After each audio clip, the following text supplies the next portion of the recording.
அதுக்கு போ தோட்டம் அதுக்கு மேலே போய் இங்கே வா வா வா வா வா வா அங்கால போய் மேயன் சாயோட போய் மேயன் அங்கால போய் அதுக்குள்ள போய் நிற்கிற ஒரு நாள் மழை வரலாம் தம்பி வா கோலத்தில் இனிமேலில் வருமோ உங்களுக்கு வாட்சி போட்டு உங்களுக்கு வாட்ச வடிக்கா நீங்கள் பாட்டும் கையுமா தெரியுது என்ன சார் நீங்கள் பள்ளிக்கூடத்தில் எங்களை போட்டு இப்படி ஆற்றுறீங்களா இப்போ எல்லாம் போராட்டங்கள் செய்கிறீங்களா சனி ஞாயிறு லீவு இந்த நாளையாவது கொஞ்சம் நிம்மதியாக இருக்கணுங்க அடா லீவ் வரைக்கும் இப்போ உங்களுக்கு என்னடா சம்பளங்கள் பத்தாது எத்தனை வரிசம் சொல்லுவா இப்போ அந்த காலம் தந்த சம்பளம் தான் இன்று வரைக்கும் வாங்கி கொண்டு இருக்கிறோம் என்ன வெற்றிடம் போட கிடையாது நீங்கள் பிரின்சிபல்ன்ற ஒரு மரியாதையில தாடியம் வளர்த்து அது சும்மாடாப்பா அதில் நான் வலிக்கிட்டு விரைக்கல சும்மா போட்டு கொண்டு வந்தா போல சாரி சார் முதலில் துப்பி போட்டேன் துப்பி போடாடாப்பா இது ஒரு வெனியன் தான்டா விடாப்பு அப்போ நான் பழமையாக போடுறேன் நான்டானே நான் பள்ளிக்கூடத்திலே ஆஃபீஸில் நீ பார்க்கல என்ற கதிரை எங்கே விடாப்பு ஓ அதில் மூலிகை காடாக்குறது ஜன்னலுக்கு பக்கத்தில் விடாக்கு என்ற கதிரை அங்கால துப்பு துப்பல் துப்பி கட்டில ஓட்டும் உங்கள்கிட்ட சர்க்குலரில் உதவியெல்லாம் செய்கிறீங்க நாளைக்கு விலையம் வந்து கேட்டால் என்ன பதில் சொல்லுவீங்க என்ன வெட்டில போடுறதோ வெட்டில போடுறது நான் வந்து ஆஃபீஸுக்குலாம் நின்ற வேலை நான் பிள்ளைகளோட போய் காய்க்கிறேன் இல்லை அப்போ தெரியும் அங்கே கிளாக் புள்ள நிற்கிது அது அன்றைக்கு இன்னொரு வெண்பலண்டா என்ன சார் நீங்கள் மேனேஜர் வேலை நீங்கள் பாடசாலைன்னா பிரின்சிபல் நீங்கள் பள்ளிக்கூடத்தில் உங்களுக்கு எவ்வளோ தேவை இருக்கும் பிள்ளையோட டிசிப்ளினுக்கு பொறுப்பானால் நீங்கள் ஆட்சியலுக்கு பொறுப்பானால் நீங்கள் பிள்ளைகளை நல்வழி போட்டு நாளைக்கு சமுதாயத்தில் கொண்டு நல்ல பிரதியாக உருவாக்க வேண்டிய நீங்களே சண்டை சிரிக்கிற மாதிரி இருந்தால் அப்புறம் என்னடாப்பா பிள்ளையார் வரைக்கும் இந்த 8 நாள் அப்போ நீங்கள் பள்ளிக்கூடம் வந்து நீங்கள் நான் சுயநா எனக்கு சுயநா போராட்டத்தில் நிற்கிறது சுயநா போராட்டம் சுயநா விடுமுறையில் உங்களுக்கு சுயநம்ன்றதே ஒரு போராட்டம் தான் அப்போ அந்த லீவு இந்த லீவுன்னு சொல்லி இப்போ சம்பளம் கூட்ட சொல்லி போராட்டத்தில் நிற்கிறீங்க அப்போ நான் பள்ளிக்கூடத்தில் நான் போய் இருந்தேன் சும்மா அப்போ இருக்கிறாரு பெத்தில் ஒரு சேரை வாங்கி கொண்டு போனால் ஜன்னலுக்குள்ளால சப்பி சப்பி துப்பி கொண்டு இருக்கிறேன் யாரோட நான் காய்க்கிறேன் யாரோட பேசுகிறாரு பொடிகள் முழுக்க வருகிறார் பள்ளிக்கூட நீங்கள் ஒன்றும் படிப்பிக்காம சும்மா உங்கள் கணக்கு இருந்தால் நாளைக்கு பார்க்குறவே என்ன நினைப்பினா எங்கே அப்போ இல்லையா அப்போ நீ நினைக்கிற மாதிரி இல்லையா அப்போ இப்போ பள்ளிக்கூடங்கள் வந்து நீ ஏன் போராட்டத்துக்கு போயில முதல்ல போராட்டத்துக்கு போனால் ஆளை தூக்குவேன்னு சொல்லி அறிவிச்சிருக்காங்க அப்புறம் நாளை வேலை நான் வீட்டை இருந்து அனுப்பிடுறாங்க அப்போ அதுதான் முண்டி அடிச்சு நிற்கிறவங்க வேலை இல்லாமல் தெரியாது நீங்கள் அவனோட சேர்ந்து குளிர்றாங்க நீங்கள் அப்படி இல்லை மாஸ்டர் என்னன்னு சொல்லுங்க அப்போ நீங்கள் வந்து உங்கள்கிட்ட காலம் போகிறேன் நீங்கள் அந்த நேரங்களில் ஆட்டையம் கட்டி போட்டு பள்ளிக்கூடம் வருவீர்கள் பள்ளிக்கூடத்து வரைக்கும் மாட்டை கட்டுவீர்கள் அப்புறம் இந்தியாவில் போய் தண்ணி வைப்பீர்கள் அப்புறம் திருப்பி போய் அவுட்டு கொண்டு போவீர்கள் அது நாங்கள் எங்கண்ட செலவுகள் எங்கண்ட மோட்டார் சைக்கிள் பெட்ரோல்களை என்ன நாங்கள் வாரா போட என்ன போடுற ஷர்ட் நீங்கள் ஷர்ட்டு மினுக்கிறக்கூடிய காசுகள் என்ன ஜீன்ஸ் மினுக்க வேணும் பிள்ளை புட்டிகளை ஏற்றி இறக்கணும் எங்களுக்கு ஏகப்பட்ட வேலை இருக்கு நடுக பள்ளிக்கூடத்துக்கு இருக்கல வந்தவன்டா 2 வாரம் படிப்பிப்போம்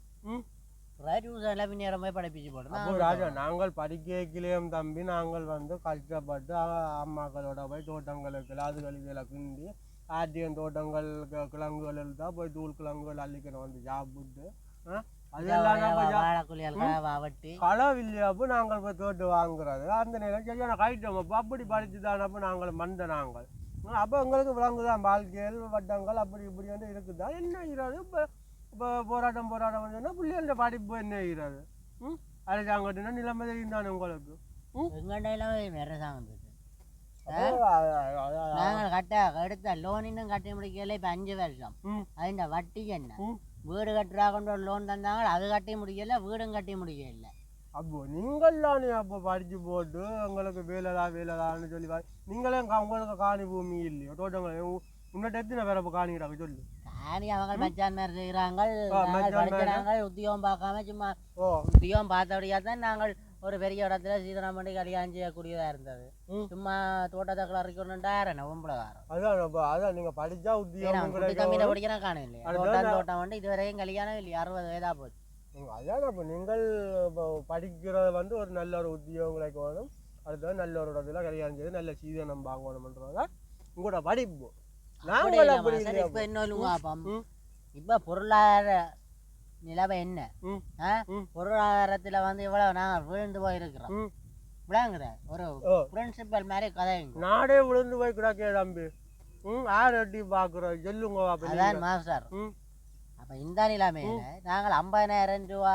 சம்பளத்தை வச்சுக்கொண்டு நாங்கள் என்ன 10 நாள் கூட சிலவு இலக்கிய நிலைமையில நாங்கள் இருக்கிறோம். அது தெரியும் எனக்கு விளங்குதான். இப்போ 50 ரூபா வந்து வெட்டில வாங்க போனா அவன் சொல்றான் 50 ரூபாய்க்கு வெட்டில இல்லைன்னு அவன் சொல்றான். 100 ரூபாய்க்கு தான் நீங்கள் லீவ் பண்ணோன்னே இதுல தோட்டக்கரையில குந்தி கொண்டு இருந்து தொப்பியும் போட்டுக்கொண்டு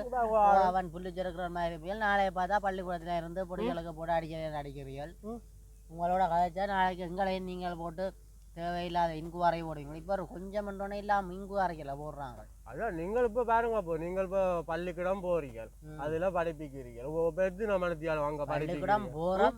எத்தனை மனத்தியாலும் பிள்ளைகளுக்கு தான் தெரியும். பரிசத்தில் அது ஒரு பெரிய ஒரு கணக்கை போட்டு காட்டினாங்க. நானும் அதிபராக இருந்து எனக்கு அந்த கணக்கு ஒரு மண்டேக்களால் போச்சு. அப்போ அப்படி இருக்கேக்க நீங்கள் யோசிச்சு பாருங்க பாப்பா, இந்த பிள்ளை குட்டிகள் இந்த படிப்புகள் என்ன நிலைமையாண்டு. அதுதான் எனக்கு யோசனையாக நான் மெரவள்ளிக்கு கிடைக்கிறதுக்கு நாளை கொண்டு போய் வச்சு விடுவோம் பின்னாடி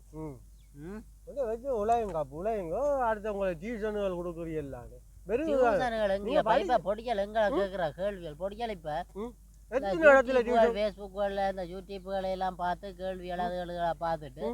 என்ன வந்து கேட்குறாங்க கணக்குகள். சார் இது என்ன மாதிரி இந்த வர்க்க மூலத்தை தீர்க்கிறேன்னு நான் சொன்னேன் நாளைக்கு ஒருக்கா பார்த்துட்டு சொல்கிறேன். உங்கள் சயின்ஸ் ஸ்கூலில் நீர் படிப்பிச்சுனீங்க அங்கே சயின்ஸ் ஸ்கூல் அங்கே பொருளியல் அது எல்லாம் படிப்பிச்சு நீர் தானே முதல் படிப்பிச்சுனான். இப்போ நாங்கள் அங்கே ஏற்கிறாங்களே இல்லை அங்கே எல்லாம் மனத்தியாத்துக்கு எவ்வளோ சம்பளம் வாங்குறீங்களா? அப்போ நீங்கள் சார் முந்திய மாதிரி இல்லை. இப்போ எவ்வளோ வேணாலும் காணாது படிக்கிறீங்களாண்ணா. இப்போ ஒரு பள்ளிக்கூடத்தில் படிப்பிச்சு அவ்வளோ சிலவும் பள்ளிக்கூடம் தான் தெருவணும். இப்போ வேற அப்படின்னா இதுக்குள்ள வந்து ஒரு பிறப்பு காணின்னு சொன்னால் ஒரு பிறப்பு காணிக்கிலே எனக்கு லட்சம் லட்சமாக தாண்டே இல்லையே. ஃபுல்லாக கிடக்கிற பிறப்புல செய்தா தானே சரி வருமானம் எனக்கு நாளைக்கு தேவையில்லா பிரச்சனை வேற நடுவே பைட்டங்கொட்டியே தாட்டா சரி கிளி வந்து தின்னும் அணில் தின்னும். அப்போ அதுக்கும் காவல் இருந்தா தானே அப்போ நாங்களும் மாஸ்டர் நான் வீடு அப்போ ஒரு நாள் பூவா வேணும் வீட்டு காசு கட்டுற இந்த கேள்வி என்ற மாதிரி எங்கேயாச்சும் காப்பாற்றோண்டு வா. நீங்கள் அங்கே புள்ளியல் கேட்குற கேள்விக்கு நீங்கள் பதில் சொல்லி இல்லாம உங்கள் வீட்டு கேள்வி வைப்போங்க. நீங்கள் என்ன